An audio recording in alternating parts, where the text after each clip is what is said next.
We are live. We are live. Welcome to another edition of Parks and Rec. This is a regularly scheduled meeting of the Parks, Recreation and Harbor Advisory Committee, October 19th, 2023. We'll start with introductions. I'm Ryan Robbins, I'm committee member and chair, and we'll go to the right. Tracy Willett, Director of Parks and Recreation. Debbie Gendreau, Assistant Director. Matt Grant, committee member. Kim Boucher, committee member. And just joining us is Committee member. first item, approval of the minutes from last month. A motion to accept. I'll make a motion to accept them. Second. All right, without objection, it's approved. First item on the agenda for this month is a Cascade Park Plan update. I'm going to quickly defer to Regina Leonard, our RS Leonard Associates. She and her firm are the consultants that we've contracted with to provide us with a Cascade Park landscape and maintenance plan. Regina, I'm going to hand the floor, table, room over to you. I'm going to assume you can share your screen from where you are. You're good. I'm good there. Yep, I should be fine to share. If you want to go ahead and get us started and Yep, I'll Those get are- us. I think that we. Okay.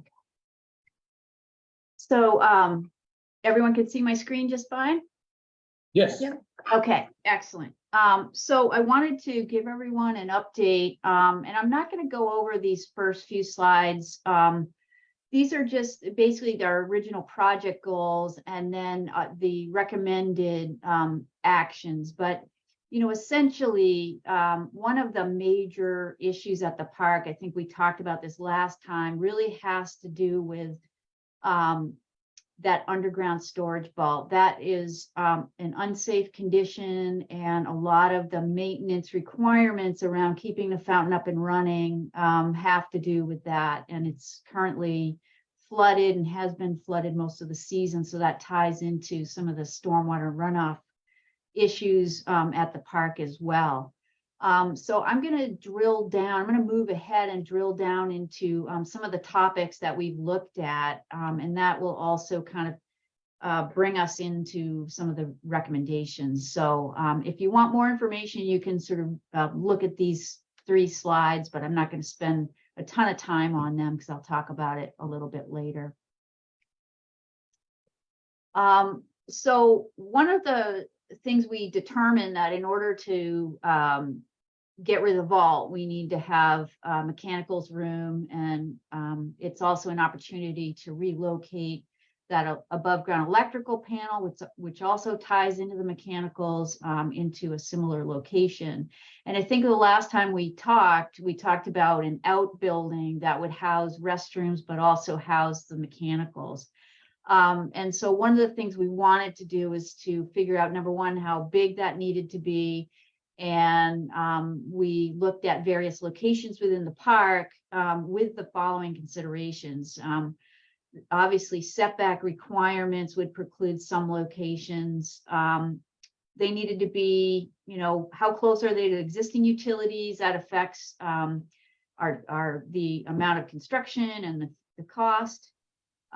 We wanted to look at locations that would preserve the existing park circulation and open space. We didn't want to compete with the park and the other things going on in the park. And then thirdly, we needed to work with existing hills and steep topography kind of in the areas that we were looking to locate the building. So we looked at 3 areas. The first area was here, but we eliminated that rather quickly because while it had easy access and it didn't compete with the rest of the park and it was close to utilities, as you can see, because of the steep topography, we weren't able to locate that outside of the setback that's required. So we eliminated location 1. The second location we looked at was similar to in the 1999 plan that was really never that was never followed through, but as you might recall, the engineers building from the waterworks across the street was at one time going to be relocated in the park.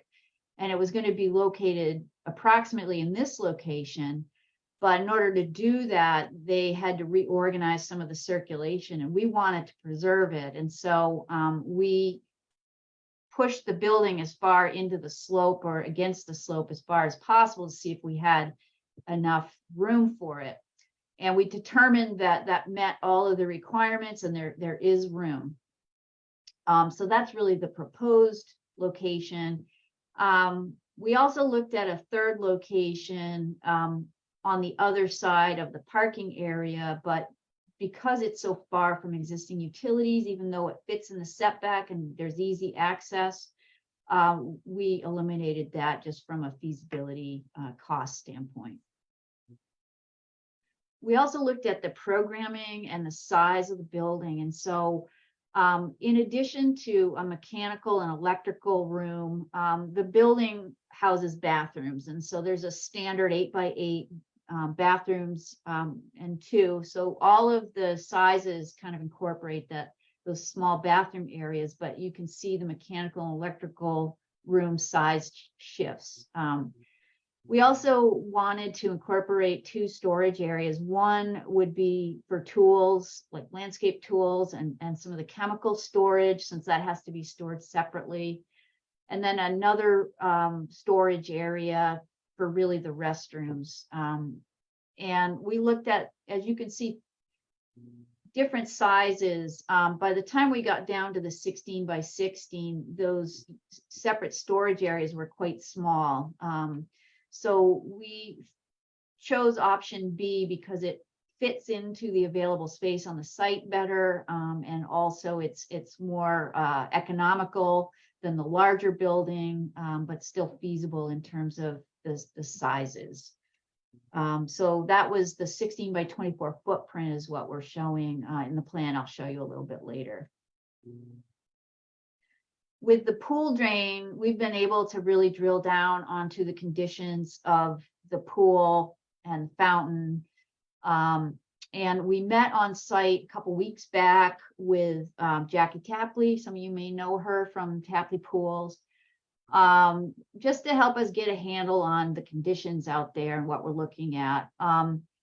Essentially, the takeaway is that the pool is the surface currently, it's been patched a number of different ways, and the thickness of the pool bottom varies. And if you go out there and take a look at it, you'll see it's quite uneven, and there are bare spots where cracking is evident. And the groundwater can seep into the bottom of the pool through some of these cracks. And so that likely is contributing to some of the algal blooms that are happening in the pool. But overall, the condition really, we think, warrants a full reconstruction rather than continuing to try to patch things and try to get a few more years out of it. You're better off to just fully reconstruct that. And that would also allow us to lift that up slightly in order to get positive drainage away from the walks where there's currently some sedimentation, creating some safety issues for pedestrians. The fountain itself, if you look at the upper right, that's probably just a few weeks back. There's some corrosion of the elements and connections. It's 35 years old. And if the fountain and mechanicals are getting replaced and everything upgraded, feel that the lighting and the fountain itself should be replaced. And then we could recommend a fountain that's more in keeping with what was there originally in terms of the display and the coloration and the timing. We could restore that. The channels currently are covered in concrete, and most likely that was done in the late 70s when the channels were rebuilt. And the original stone, which is underneath the channels, you'll see that you can see it in some cases, but for the most part, what really was intended to be kind of a naturalized stream side effect really now feels like a concrete sluice way. So you kind of like with that project sort of lost some of the character of the park. So we'd like to see the channels when you do the relining, that stone exposed so that we can restore that naturalized character of the park. The coping, somewhat similar. We looked at the stone that currently is around, you can see an image here, is around the pond edge, and it sits on top of the sidewall of the concrete, and it's mortared into place, and it sticks up above the pathway on the opposite surface. And we do not believe that this stone is original to the park. There may be some places where you have a stone that might be original, but for the most part, we believe that because this is a mortared wall, and it always has been mortared, that at the time that the pool was rehabilitated, that new stone that looked similar was brought in and mortared in place. And so we don't think that the stone there is original to the park. The head and the buttress walls were rebuilt in the late 70s. And there was also some restoration work at that time focused on the buttress walls, just in places, not the whole thing, but they did add some weep holes to relieve some of the water pressure that had built up that they thought were dislodging some of the stones. And if you go out there today, you can see some areas where the stones have shifted and there's starting to be some dislodging that's happening. And so related to that, we're recommending a structural assessment just so we can get a handle on what's happening, because there's a lot of trees that are right behind the buttress walls that add to the beautiful character of the park, but the tree roots themselves may be compromising those walls. So we want to get a handle on what's happening and kind of do that before we recommend next steps with regard to the buttress walls. I just wanted to show you, I know I showed you this last time, but just take another look at, when I talk about the original coping, if you look at this, you can see that the original coping was actually stepped. And so the top tier was actually vertical stone that had been mortared in place. And then the lower stepped area was also stone. But you can get a sense of that, especially if you look in this area, you can actually see how that stepped down to the pond bottom. And that's very different than what's there today. And here's an example, just the image that shows that original intent for the park and how naturalized it looks, like an edge of a stream. And that was the original intent of the park. And so while, the cascade is still there and very much intact, the channels have changed over time.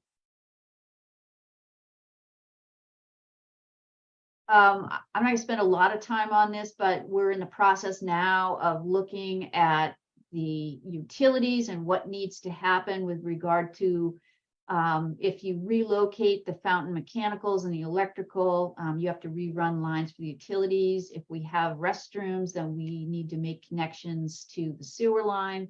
So those are all things that we're currently looking at, and we're advancing a plan for what those connections will look like so that we can start to think about budget.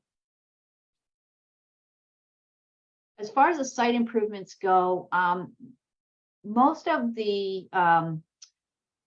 things that we've been looking at are related to safety and accessibility and overall conditions of the park. And some of that is also focused on historic character and reestablishing those character defining features, specifically the channel that I talked about. We also are looking at removing the overgrown vegetation, mostly on the sides of the paths where those were planted in the 90s or the late 80s.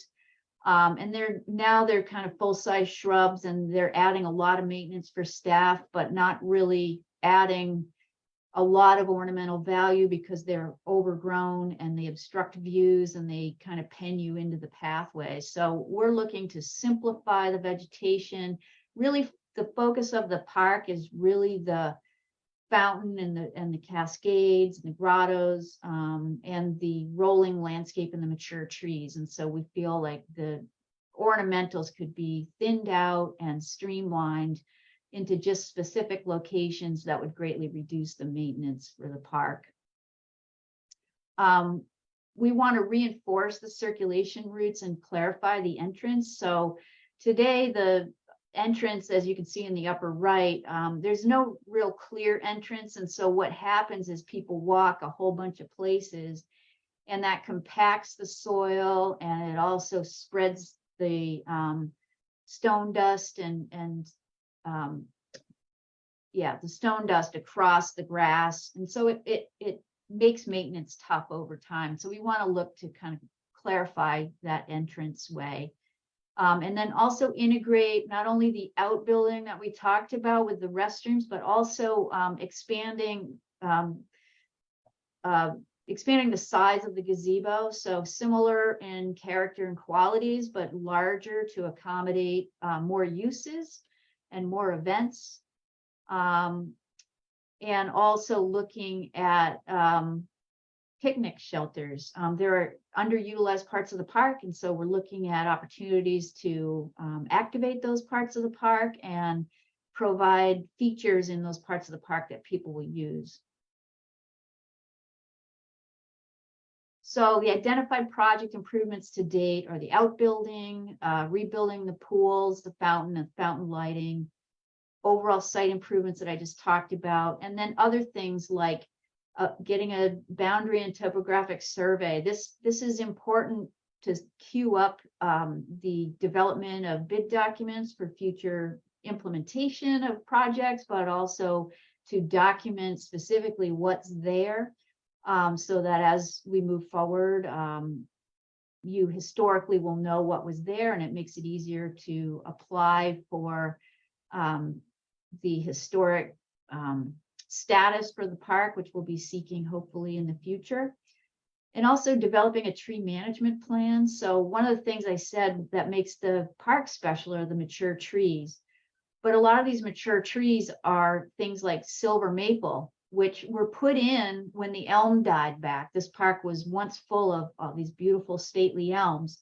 But in the late 60s, early 70s, when Dutch elm disease came to town, those elms went away. And so it was kind of, and not just in Bangor, but throughout the country, when the elms died, things like silver maples were looked at as a great replacement because they had a similar form and they grew really fast and they grew really large. And so a lot of the character and scale of the park today is because of the very stately silver maples. The downside of that is silver maples tend to be very weak wooded because they grow so fast. And so we need to have a good maintenance strategy and plan for preserving their health over time, and also to mitigate any potential hazards. So we think that overall, working with the city arborist to get a tree management plan together will be really helpful. And the boundary and topographic survey will be really helpful in pinpointing exactly where those trees are and what their sizes are as a starting point.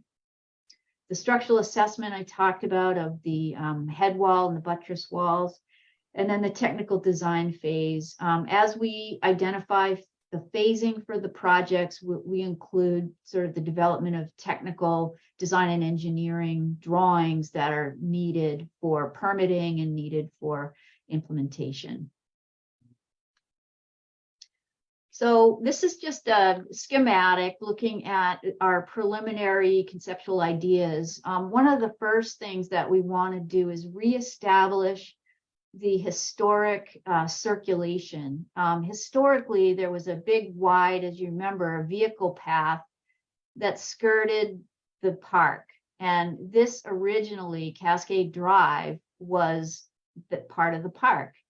But when the water district came in and redeveloped a portion of Cascade Park for their offices and for parking, the circulation route really got abandoned there. So over time, you can see this little piece People either move through to the parking lot, but they also kind of move down through, and then this ends and it doesn't connect up to the street anymore, and it kind of peters out. And so what we'd like to do is reestablish that strong loop connection that comes back from State Street sidewalk here. So this would be 8 feet and it would loop up around the park. And we would kind of, the orientation would mimic what was there historically. And then we would propose a wide sidewalk along the edge of the roadway, Cascade Drive. And we work with the Water District to see if that can happen. The path narrows slightly in this area because you can see there's some existing trees. So we want to try to minimize that impact to those.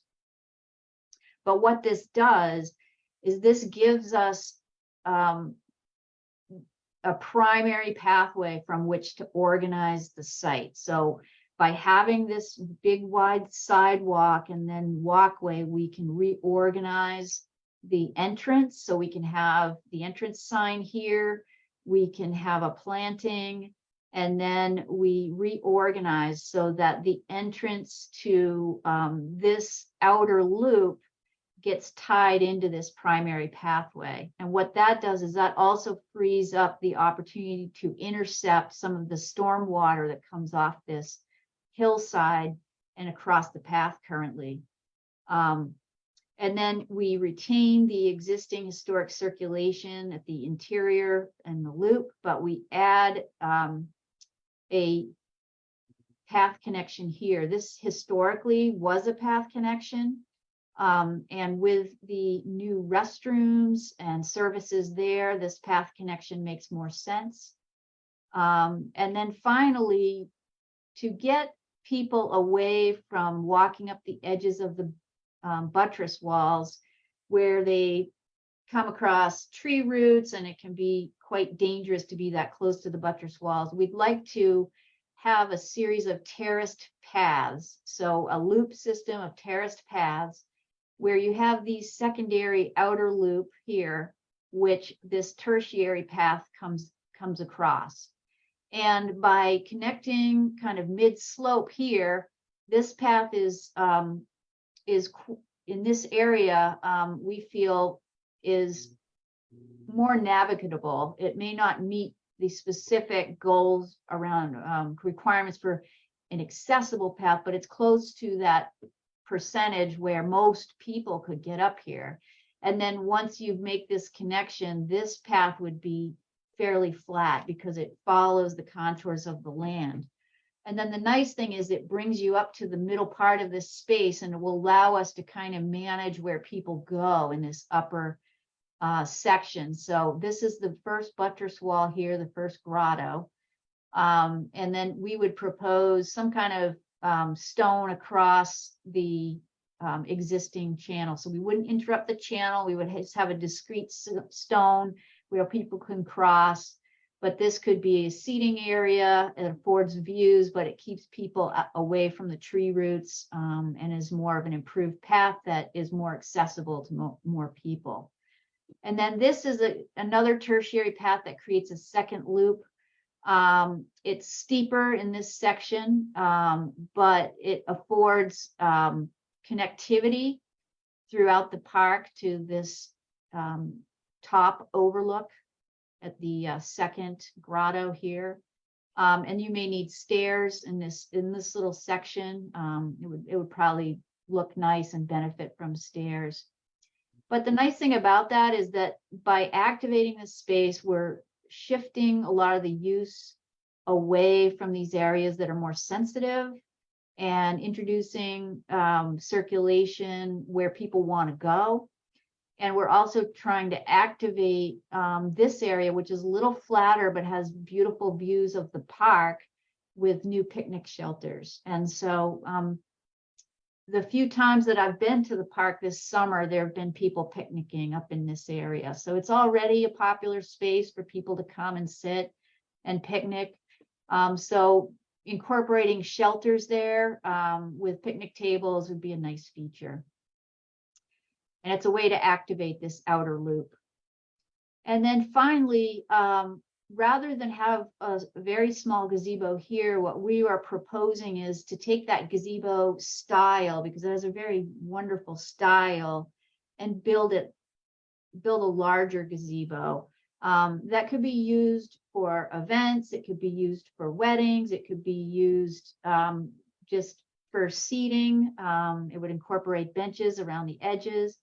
But this setting is really beautiful because behind you, you have this wonderful hillside with mature trees.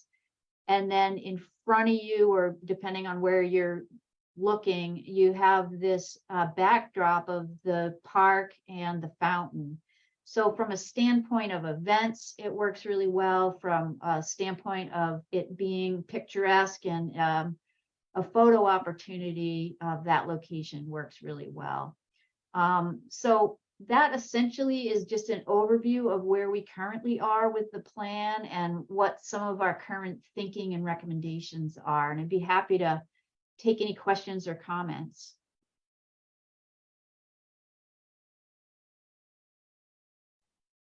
Yes, thank- Mm. So with these new connections and paths, what do you envision them being, the surface being? Is it like a paved path where someone could sort of push a wheelchair or have a motorized, or is it more like just a natural path, those cut I through? think what we would probably propose is a stone dust path similar to the outer loop.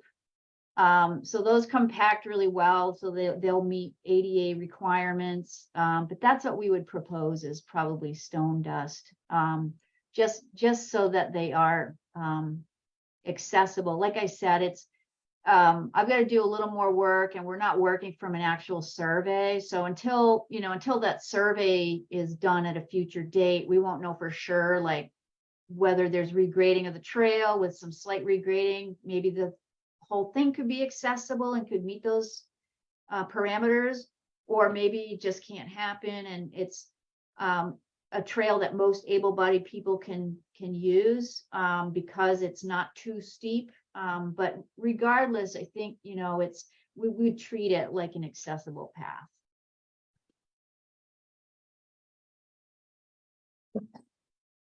Are there any considerations for like lighting with like lamp posts along the trails?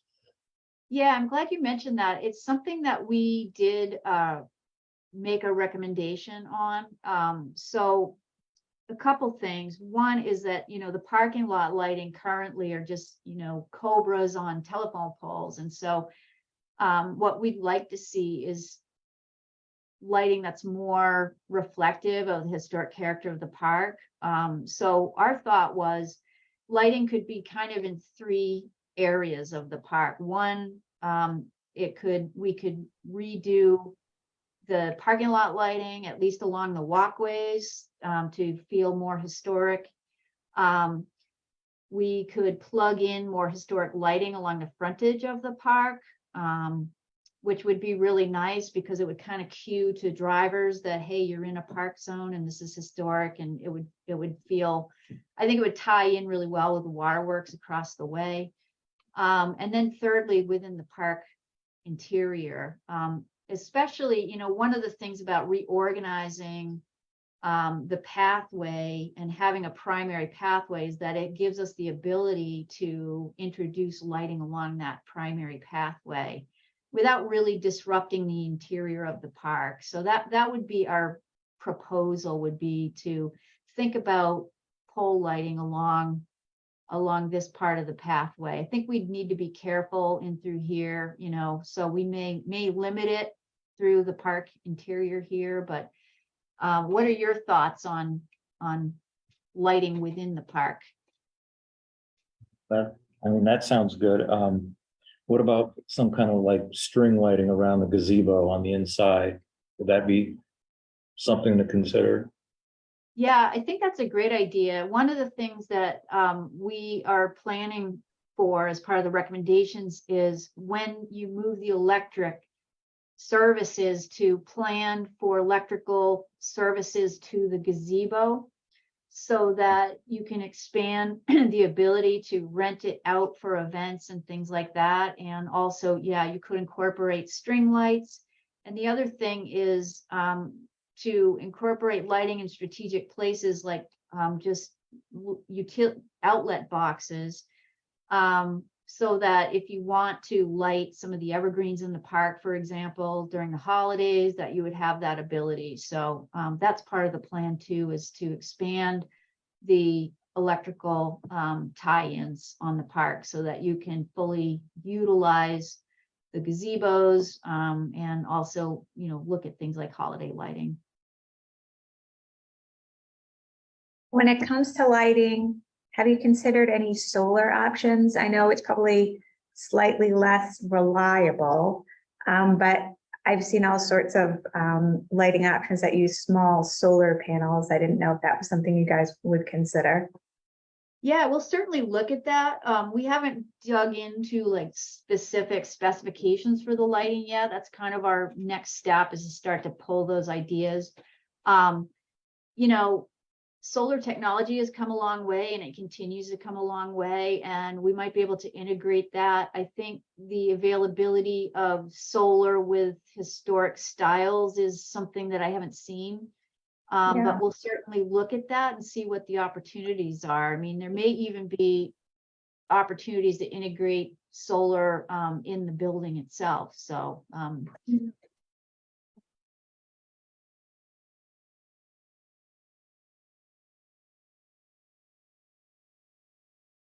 What I think we liked about it, and looking at this initially, is the loop, the paved loop around. I mean, that, given the use that it gets, the patrons that go there to make use of the park, that's gonna be a nice feature to be able to add.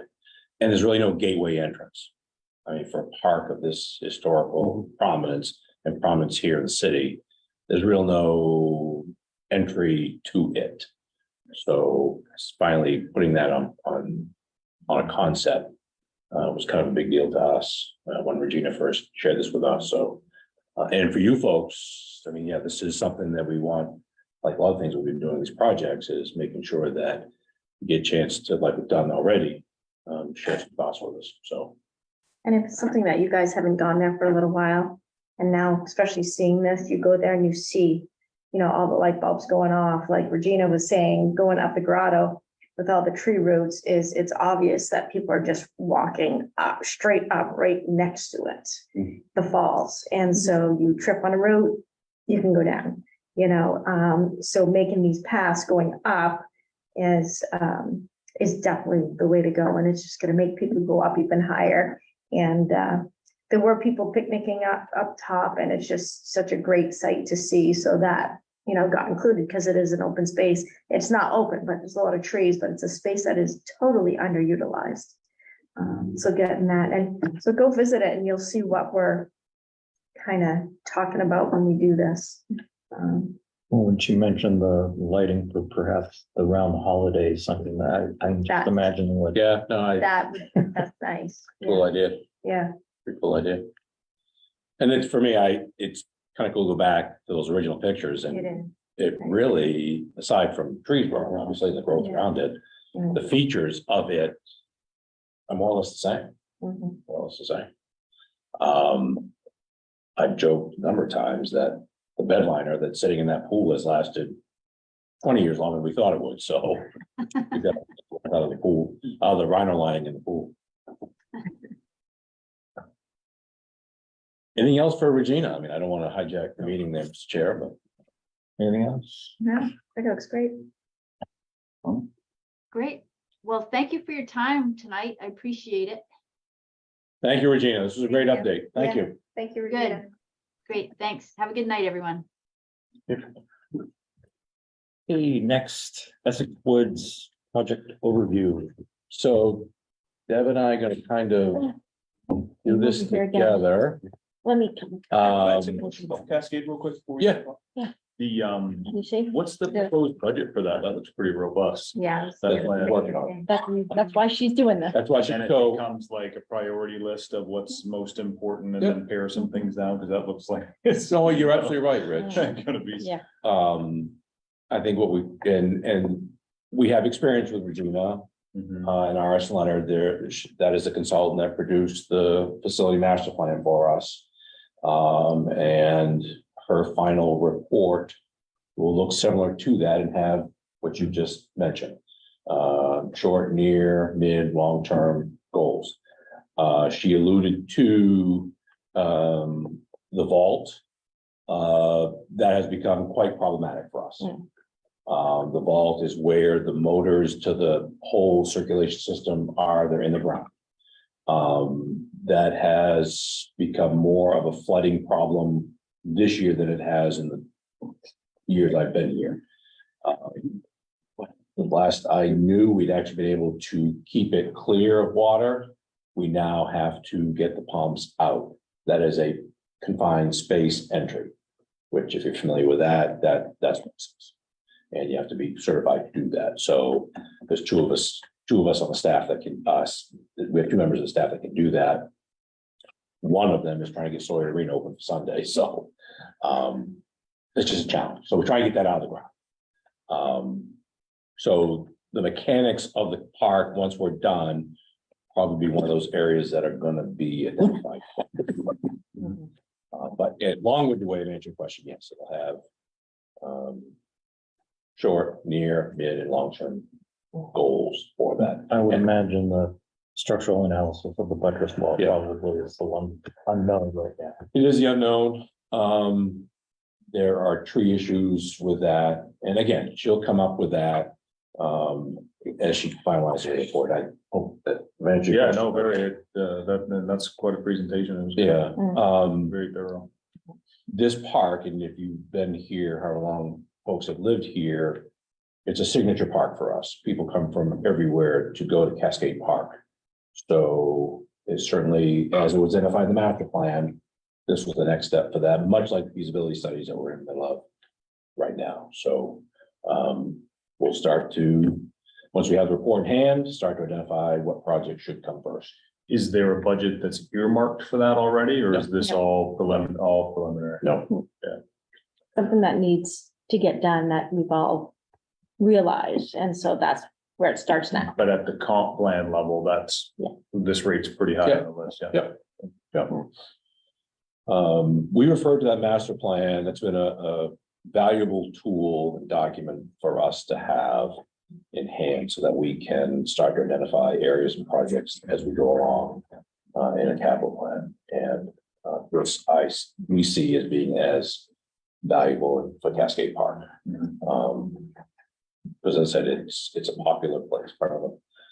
When it comes to passive parks, one of the more popular ones we have. Mhm. Yeah. And calls every other day on it, on things, and I have a wedding and, you know, the water's not running, the fountain's not running, why? And well, it's flooded, it's not working, it's broken, this and that. And there's just so many different things, and it's especially that pit and the mechanical, there's more wrong than not these days. And that's probably the number one thing, as she alluded, that needs to get done before any others. And that's, and she's seen it, she talked to us, she's been around, and where she'll put that in the plan on what needs to happen first. And then how long that will take and how much, that's what she'll come back with. Can I ask one more random question, way off topic? You said Sawyer Arena. I know a few months ago, we talked about the boards. Were those, or is that on the list?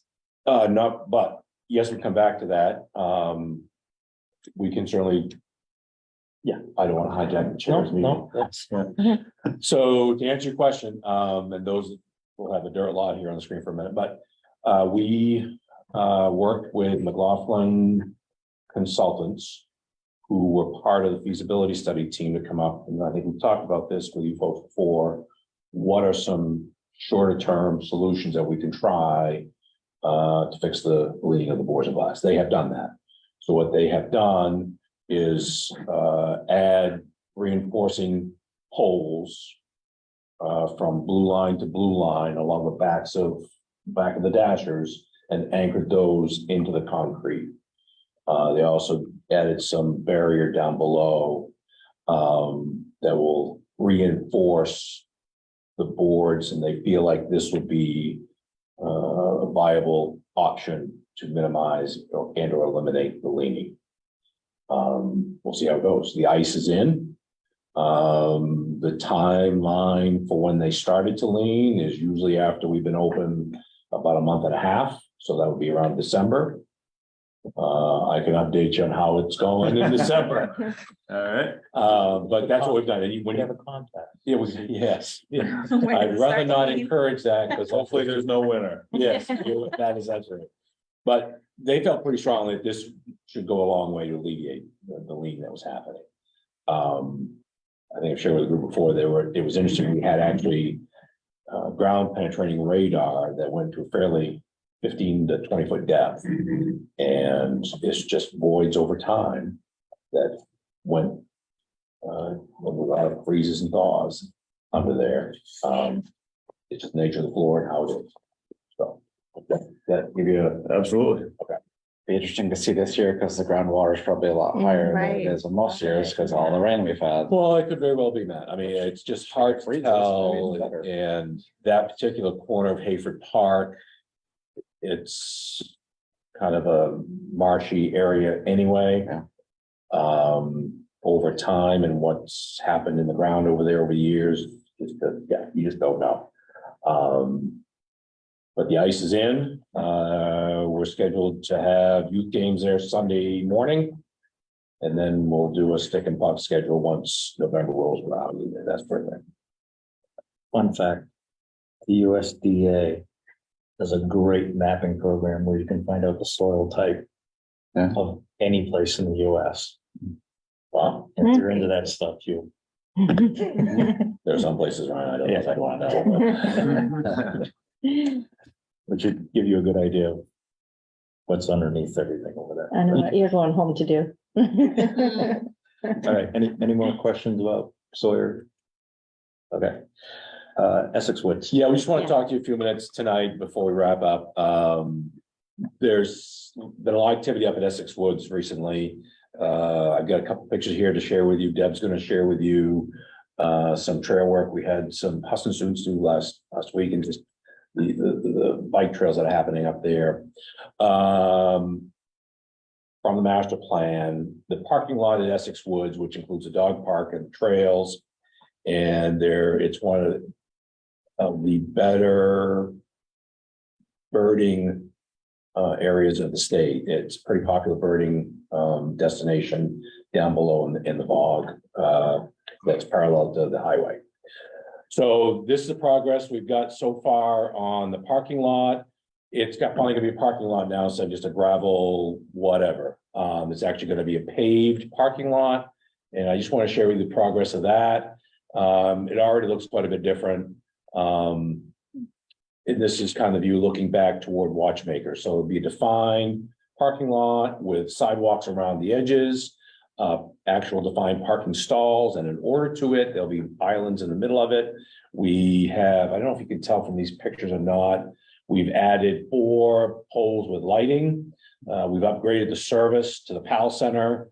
It'll now be above the ground, and we updated the service to the PAL Center. And Where is this parking lot, please? Essex Woods, this is off Essex Street, where the dog park is, It's right near the church. right near the church. Oh, yeah, okay. Off Okay, sorry. Watchmaker. Yeah. So this is actually Watchmaker Street that goes back toward Essex Street. Biking trails up there that definitely talked about the dog park. The crew up there told me today, it easily is 100 or so people up there a day. There really is. Yeah. You go in the middle of the day, you Yeah. take a drive over there because of the dog park, house center and stuff, and the parking lot probably has 40, 50 cars. And that's just in the middle of the day, and I heard that after work at night, it's packed. If you have a dog in town, that's where people go. They really do. And then there's a lot of mountain bikers that go up there. And we even have, city employees that go there after work because it's just right here, it's great to have a mountain biking Mhm. area for families, What's local the and in PAL urban city. Center? Sorry, what is that The building? old Police Athletic League Center, and I only refer to it as PAL Center because that's what everybody has known it by. The Police Athletic League disbanded a year ago. It's actually a Parks and Rec building. At one time, the Police Athletic League, which was offices of the police department, would do programming in there. Right now, we have, Ma'am, it's Maine Academy of Modern Music. It's one of our programs and they host it in there because they're just, you know, it's a different type of space if you haven't seen it. And, you know, they do their programming on Saturdays. It's perfect for them. They have, you know, drums and band stuff and guitars and everything. And it's that, you know, they're a little bit louder. So having it in Yeah. one confined space is really nice. yeah, and then we used it for a variety of things. I believe we had the AmeriCorps team lodge in there a couple of times. We've had it here. It's one of those buildings we don't have a consistent programming use for, but it serves a purpose up there. We keep it maintained. Actually, we're gonna replace the roof on it this fall as well. Our teen camp uses it in the summer. Yeah. They do like one day, you know, maybe like 4 hours a week. Teen camp's 3 days a week, and they like to go in there for like half a day on their in-town day, you know, when they're staying in the Bangor area, because it's really kind of cool. We have ping pong and pool and foosball in there and stuff like that. When AmeriCorps came, we had to move that stuff up because like Tracy said, they lived there for 7 weeks and they had beds and we had to, there's a shower and a couple bathrooms in there and stuff, Cool, thank you. and a kitchen. Mhm. So that's this part, CNC Lynch is the contractor. It was about $190,000 project. They were the low bid. It's a big project. They're doing stormwater, treatment as well. Finally creating a parking lot that's sorely needed up there. So that's that. Deb's gonna talk to you. I know she looks like she's circulated a trail map, so it's quite in-town mountain bike park we have up there. Yeah, so some of you guys that haven't been on the board for that long, so this is Essex Woods. There's been mountain biking trails there for a while, but every year they get established more and more. Over the last, I think it was probably, you know, I don't remember, Tracy, maybe 3-4 years ago.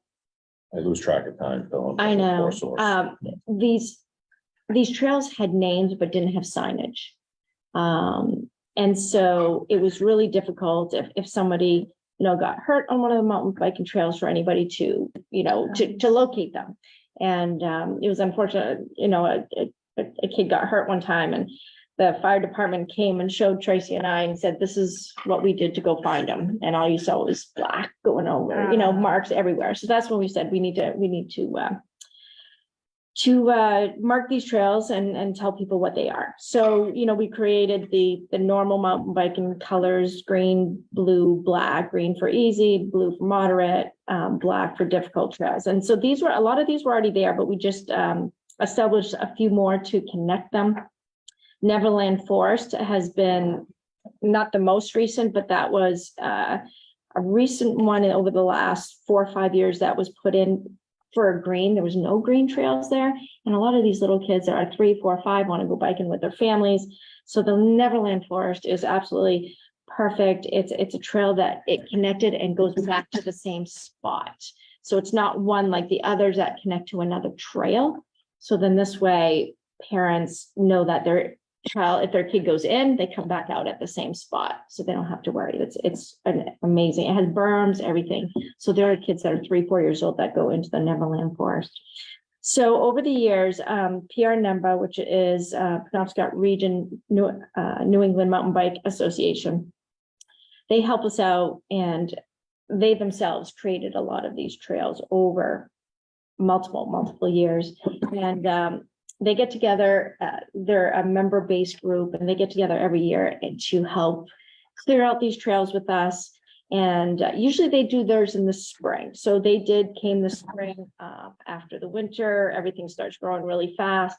They come help, they weed whack, they shovel some things out, they clear them out for the summer. But as you guys know, as grass has been growing a lot every year, things just keep on growing and growing. So we rely a lot on volunteers to help us maintain all our trails, not just Essex, but City Forest and Brown and Prentice and the Kenduskeag Extreme Trail and stuff like that.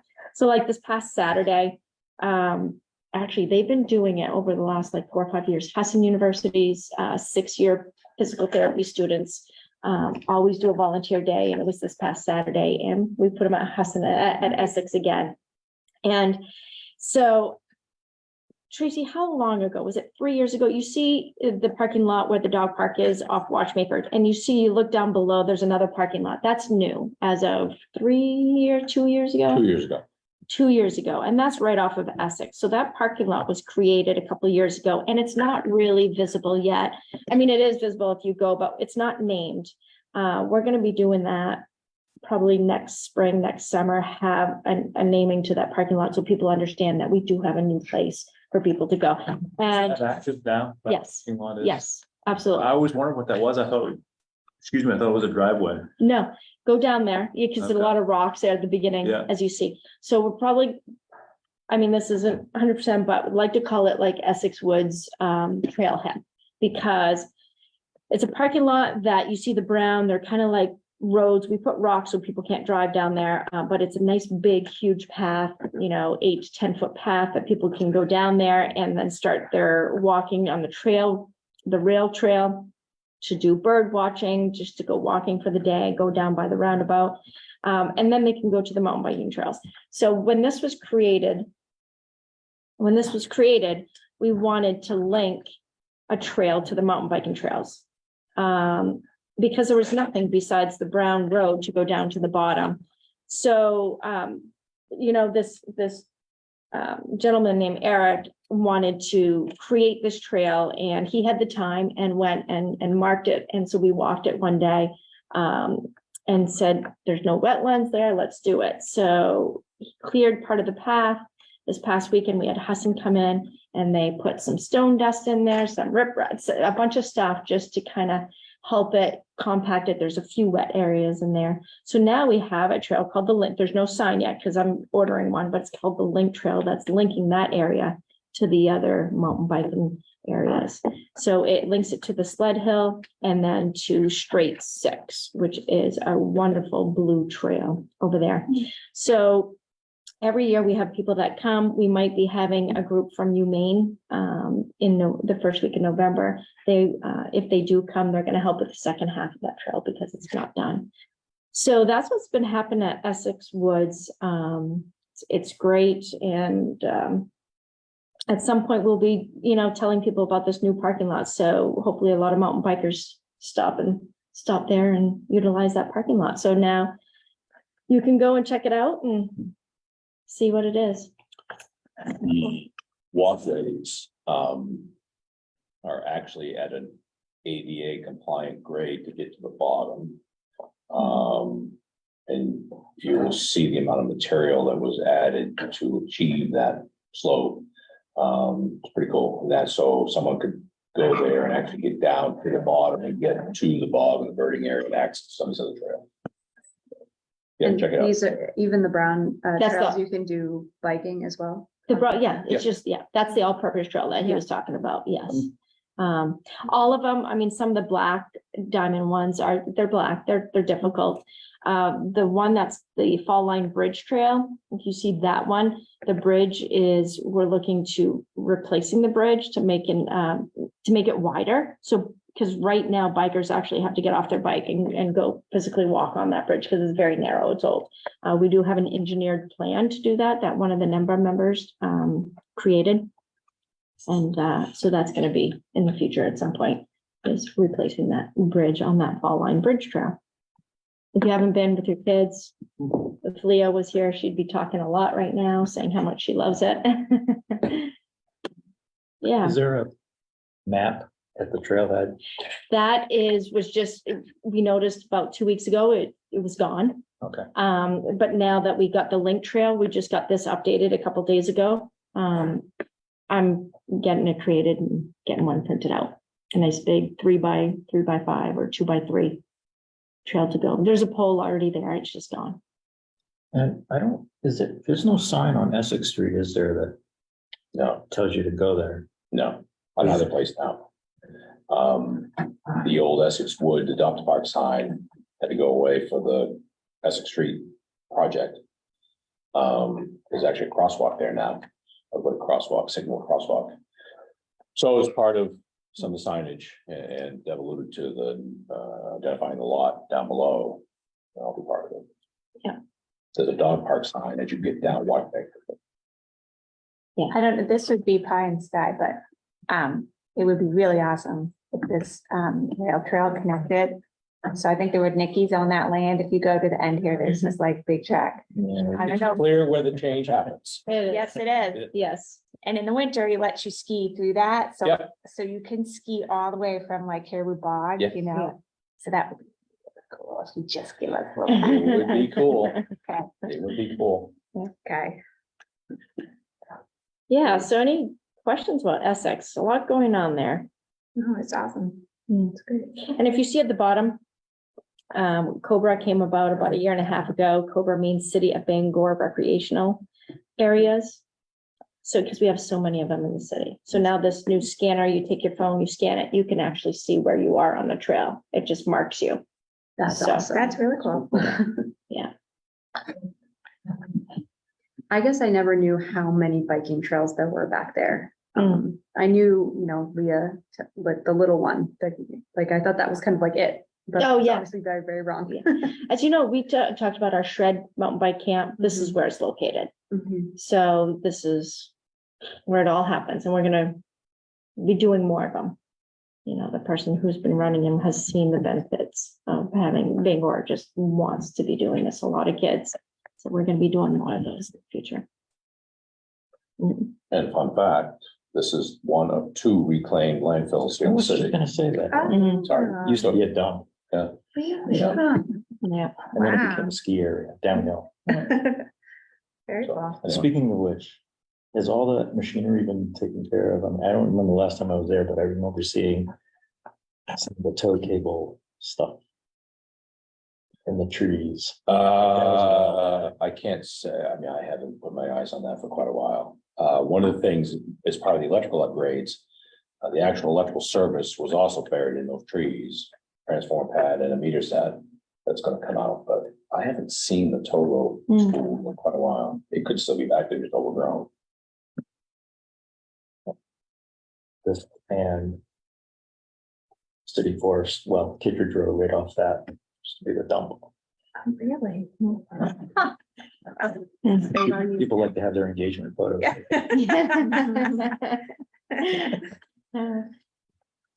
Anybody have any questions, thoughts on Essex Woods?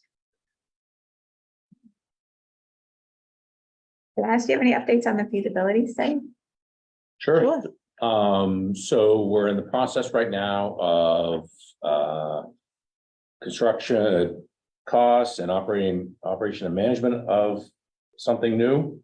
They're working to finalize locations and good and bad of those. We did extend their contract. We were running out of time. It's been quite a process and working our way through building concept that was realistic as far as what the needs were. It's going to incorporate, as I think we talked about, some school facility as well as some health and beauty services. So on a campus type setting and where that's best going to fit. Okay. Kind of where we're at. Thank you. As I think we shared with you each step of the way, this is quite an exciting process for us. And when you ask about the boards at Sawyer Arena, I mean, you're gonna go in there again and think, okay, yeah. So pretty exciting process, but this is first step. It's first step. Are we gonna see anything next month? We potentially could see something next month, potentially, at least an update for you. Yeah. At least an update for you. the contract was supposed to be October, now it's December, Yeah. so there's a few more months for us. It was taking us a little longer. Probably our fault by wanting to change things up. We want to make it what we feel that is what's best for the community. Right. And I think we knew from the outset, timeline was a bit ambitious, but let's try it, see where we go. And I think the reality has set in that, okay, it's gonna take us longer than we thought. So, Mm. Thank you. yeah. Anything else on anyone's mind? I have just a couple tiny things, just because we're not meeting until next month. I just want you guys to start, spreading the word. We have a Touch a Truck coming, free event next Thursday for all kiddos all over and their families at the Cross Insurance Center. And we have over 20 vehicles, free candy, free prizes. We're gonna have some games in between. Last year when we held it, it was like the rainiest day of the year. No. And everybody still showed up. And everybody still showed up. And it was kind of moved inside because it was pouring. It wasn't raining. It was pouring.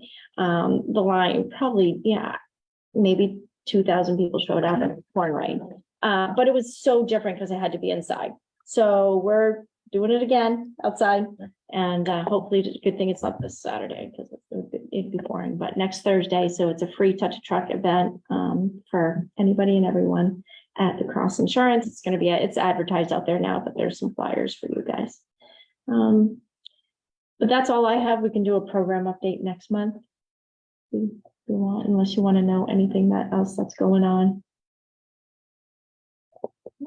I noticed field hockey camps or whatever there. Yeah. You guys added some. Yeah, there's free events, field hockey. They're very popular actually from, kids grades like 1 to 3, 4 to 6, and then older, just free field hockey, kind of like lesson camps. And the varsity field hockey coach is running it. And it's been extremely popular. To build up field hockey, got to do stuff like that. Yeah, this community needs it. Yes. Anything else? What are we thinking about for our next meeting date? November 9th is the second Thursday.